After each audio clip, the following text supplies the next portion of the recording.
हमने कुछ समय पहले ही देखा है कि कैसे जेल से ही फाइलों पर साइन किए जा रहे थे। संविधान हर जनप्रतिनिधि से ईमानदारी और पारदर्शिता की उम्मीद करता है। हम संविधान की मर्यादा को तार तार होते नहीं देख सकते। एनडीए सरकार भ्रष्टाचार के खिलाफ एक ऐसा कानून लाई है जिसके दायरे में देश का प्रधानमंत्री भी है।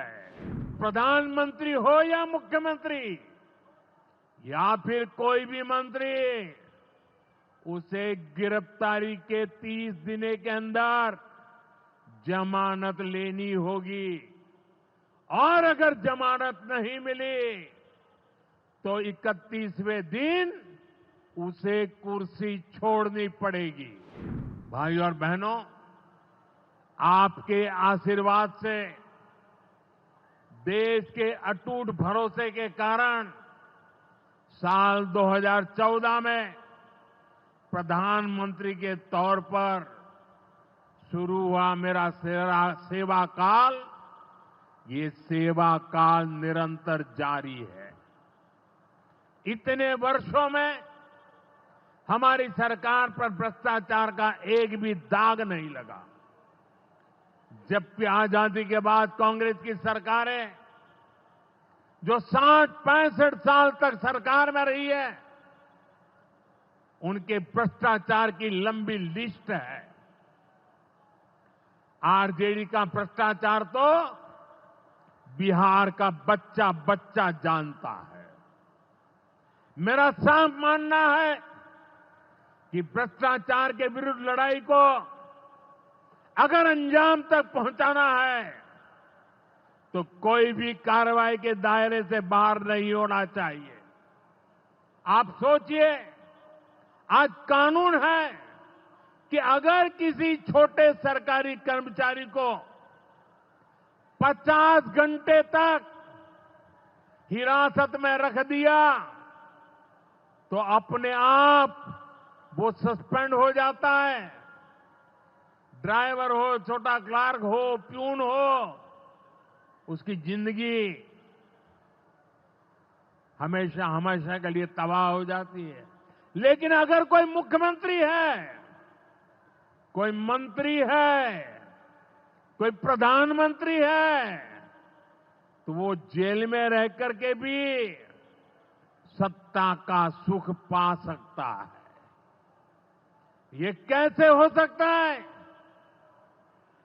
हमने कुछ समय पहले ही देखा है कि कैसे जेल से ही फाइलों पर साइन किए जा रहे थे। जेल से ही सरकारी आदेश निकाले जा रहे थे।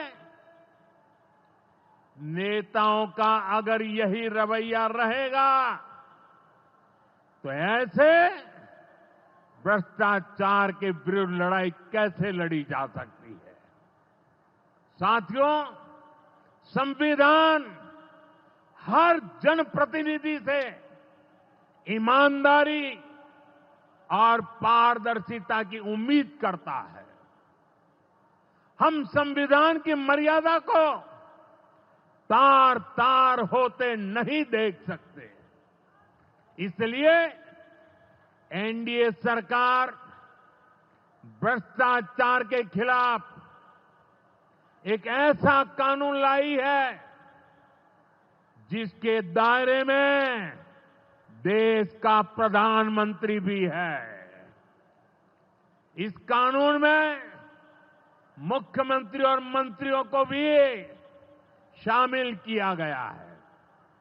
जब ये कानून बन जाएगा तो प्रधानमंत्री हो या मुख्यमंत्री या फिर कोई भी मंत्री, उसे गिरफ्तारी के 30 दिन के अंदर जमानत लेनी होगी और अगर जमानत नहीं मिली तो 31वें दिन उसे कुर्सी छोड़नी पड़ेगी।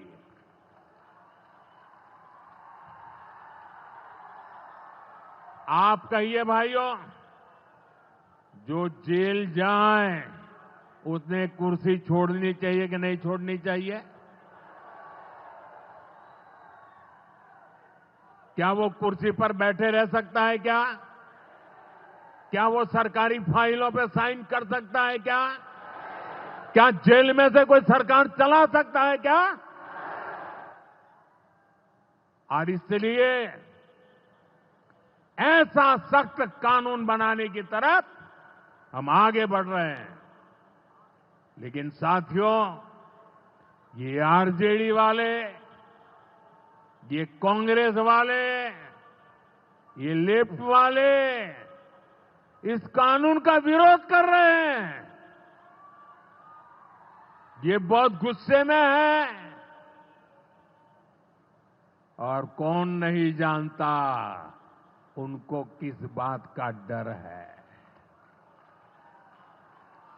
जिसने पाप किया होता है वो अपने पाप को दूसरों से छुपाता है, लेकिन खुद को भीतर से जानता है कि क्या खेल खेला है। इन सब का भी यही हिसाब है। ये आरजेडी और कांग्रेस वाले कोई बेल पर बाहर है, कोई रेल के खेल में अदालत के चक्कर लगा रहा है, और जो जमानत पे बाहर घूम रहे हैं वे आज इस कानून का विरोध कर रहे हैं। इन्हें लगता है कि अगर जेल चले गए तो इनके सारे सपने चकनाचूर हो जाएंगे, और इसलिए सुबह शाम ये लोग मोदी को भांति भांति की गाली दे रहे हैं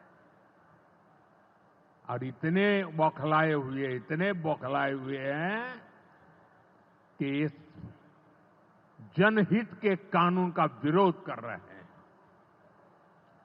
हमारे राजेंद्र बाबू, बाबा साहब आंबेडकर ने कभी सोचा भी नहीं था, कभी कल्पना भी नहीं की होगी कि सत्ता के भूखे लोग भ्रष्टाचार करेंगे और जेल जाने पर भी कुर्सी से चिपके रहेंगे।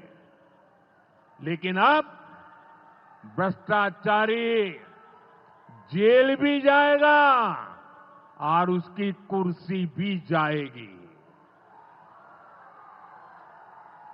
भारत को भ्रष्टाचार से मुक्त होने का संकल्प देश के कोटि कोटि लोगों का है। ये संकल्प सिद्ध होकर रहेगा।